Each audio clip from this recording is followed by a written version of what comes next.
All right, and we are back here on the GSMC Sports Podcast. And for the fourth part of the show, we're going to talk about Juan Soto arriving to Mets camp and what are the expectations for him going into his first year with the Mets. So, obviously, as you can tell behind me, a lot of Yankee stuff, and you guys know this from the football podcast and even going back further than that, the baseball podcast. And when it was official that Juan Soto signed with the Mets, yeah, I was upset. But I was not like some of these other Yankee fans that went a step further than that to voice their frustrations. But it's not like I was blindsided by it because I knew pretty much the whole year last year that, hey, this could be one and done. He could be here for 1 year and then he's out. So I enjoyed every moment I could with Soto and had one of the greatest at-bats in the postseason when he hit that home run that sent the Yankees to the World Series, basically. I mean, they had to get the final 3 outs in the bottom of the inning, but that was the home run that sent the Yankees to the World Series. And there was just a lot of magic last season with him. And there was some tough times, not with him, but just with the team in general, because with injuries and there were some struggles, but he helped get the Yankees back to the World Series for the first time since 2009. Didn't end how Yankee fans wanted it to, and I'll leave it at that. And of course, we'll talk about that at some point. But yeah, but it was just a magical year, and just him leaving, it was upsetting. It was, and I'm in the minority here, but I am always going to appreciate what he did in just his 1 year with the Yankees. But that's just because, again, I was not blindsided by this. Now, if you were to ask me earlier last year if I thought that he was going to sign with the Mets, I probably would have said no because the Mets were playing so bad last year, like early on in the year. They were playing so poorly. They started off the year, 0-5? Now, again, money was a factor, so yeah, the Mets would have still did the same thing and they would have ended up with him, even if they didn't have this magic carpet ride that they did last year. But as the year went on and the Mets turned things around and they got all the way to the NLCS, then that changed. I was like, yeah, they're on equal footing with the Yankees. They have just as good of a chance to get him as the Yankees do. And he ended up signing with the Mets, and here we are. Now the Mets, they finally signed Pete Alonso because that took so long. That if I was doing this show during the Pete Alonso negotiations, it would have been like the Brandon Ayuk situation last year. Just, okay, now the Mets offered him this, and now Alonso wants this, and it would just been that would have been exhausting. So thankfully, I'm starting this show with the Mets and Alonso. Everything is squared away, at least for this year, because Alonso could opt out, and then, well, he might end up leaving after this year if he has a big year. But I do like the Mets lineup. I like the Mets lineup with Soto. I'm curious to see how Carlos Mendoza sets the lineup, because is he going to want to do lefty, righty, or it's not going to matter. You're going to have Soto batting second behind Francisco Lindor. Now, on certain nights when, the Mets face a lefty, you will have that. You'll have a righty at the top with Lindor batting from the right side and then Soto batting second. And then, we'll see how they figure out the rest of the lineup there, the order. But look, do I think Soto is going to put up the same numbers that he did last year? No, I don't, because you're not going to have Aaron Judge batting behind you. Now, does that mean Juan Soto is going to have a bad year? No, Juan Soto is going to have a very good year. He is going to be very good for this team. And I know there's people that are going to complain about his defense, about his base running. That's what Yankee fans did immediately after he left. But this is a generational talent. And would I have given him that contract? Well, look, it's not me that was going to pay him. It was going to be the Yankees. And the Mets, they did it because the Mets can afford it. The Yankees could have afforded it. Is the contract a little ridiculous? Yes, but that's just how baseball is. That's just how sports is. So at some point, we talked about Travis Kelce and the wheels falling off. Well, The wheels are going to fall off of Juan Soto at some point, but it's not going to be now. The Mets have a chance with him in this window to do something.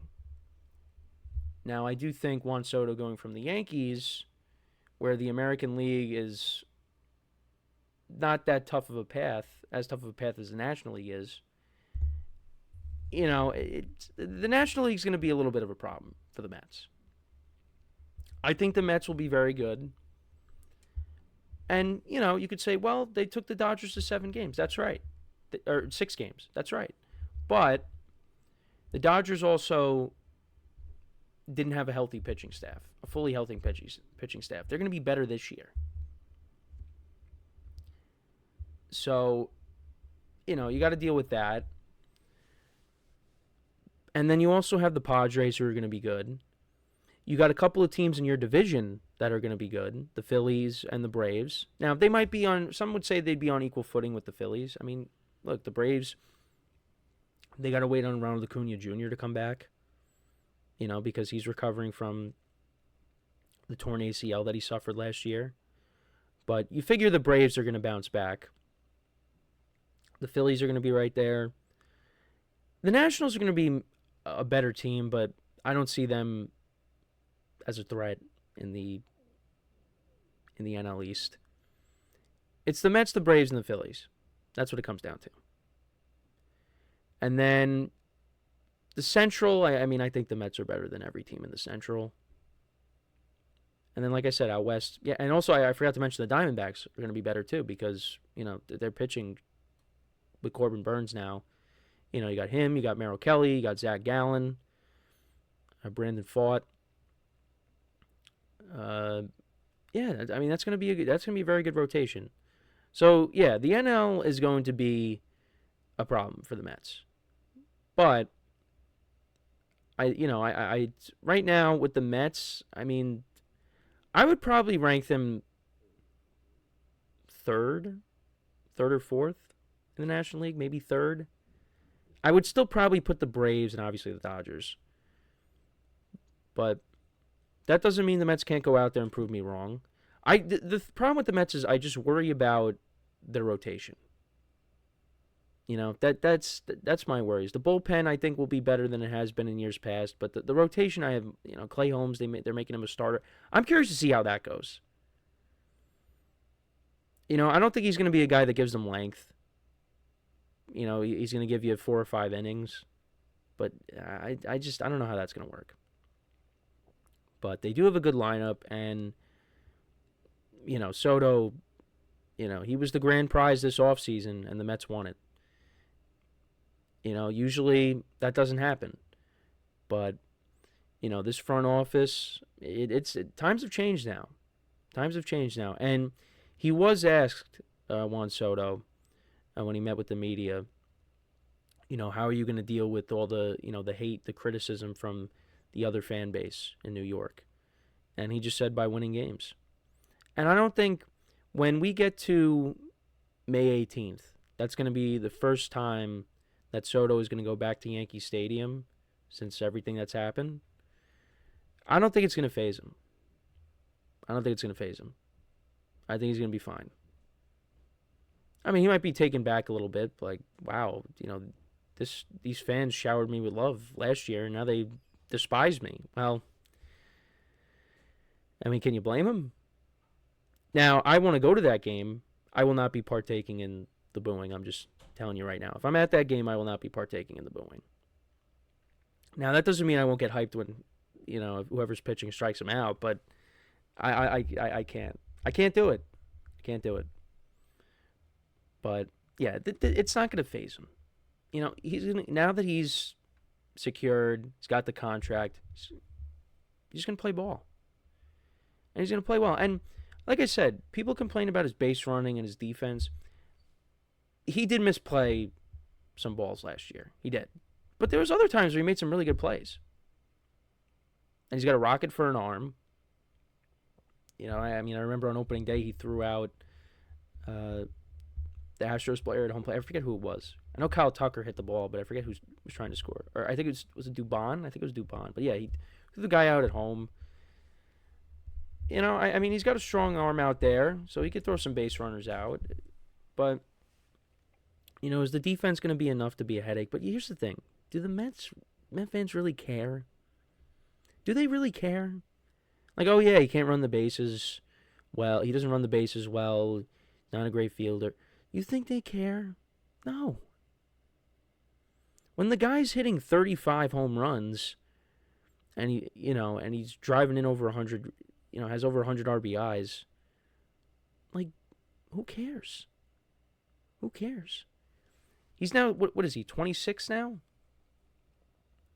He's still in his prime. And he's going to be a huge piece for this team for a long time. Yeah, he's 26. He's going to be 27 in October.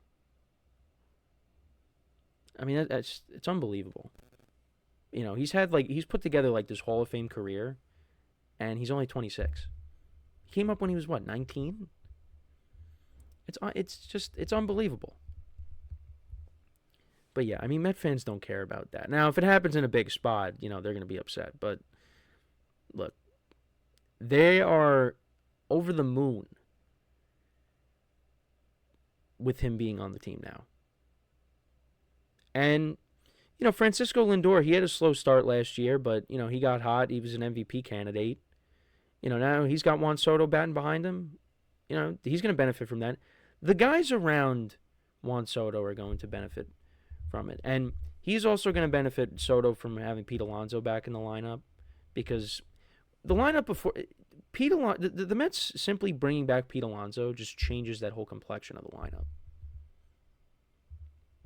It makes the lineup deeper. I like their lineup, because now we'll see how Mendoza creates the lineup. But you got Lindor, you got Soto, Alonso, Nimmo, Alvarez. They're looking for a big year out of him. Mark Vientos had a good year last year.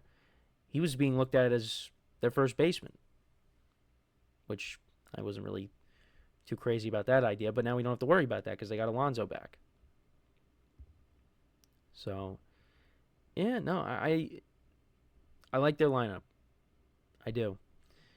I know Met fans are a little bit upset, though, because it doesn't look like Jose Iglesias is coming back. So, that oh my God, that OMG trend is not going to be a thing. And some people have their concerns about it, but I think the Mets are going to be fine. Like I said, my concern with them is pitching. I think their lineup is going to hit. They're going to hit a lot, especially when now you have Soto, another big run producer in there. But, and you know what? I think they would make the moves necessary to try to improve it, the rotation. You got good production out of David Peterson last year. They got Sean Manaea back. But, the Canning signing, the Clay Holmes signing. Now, Clay Holmes, I think, out of the bullpen could be a valuable asset. Just not as a closer. But as a starting pitcher, yeah, I don't know. I don't know about that. And we'll see what happens with Kodai Senga. Because he didn't really pitch last year. But that would be my concern. But yeah, this lineup's going to hit. And I don't think they're going to start off. They're definitely not starting off 0-5. That's just not happening. Because they really struggled out of the gate. But like I said, Lindor was struggling. But now you got Soto in that lineup, and that changes a lot of things. So, yeah, he's going to have a big year. I don't think he's going to have the year that he had last year batting in front of Aaron Judge. But he's going to have a big year. And you know what the other thing, too, is with Soto? He's durable. He did miss some time last year, like a few games with an injury. But guy plays every day. And the Mets need that.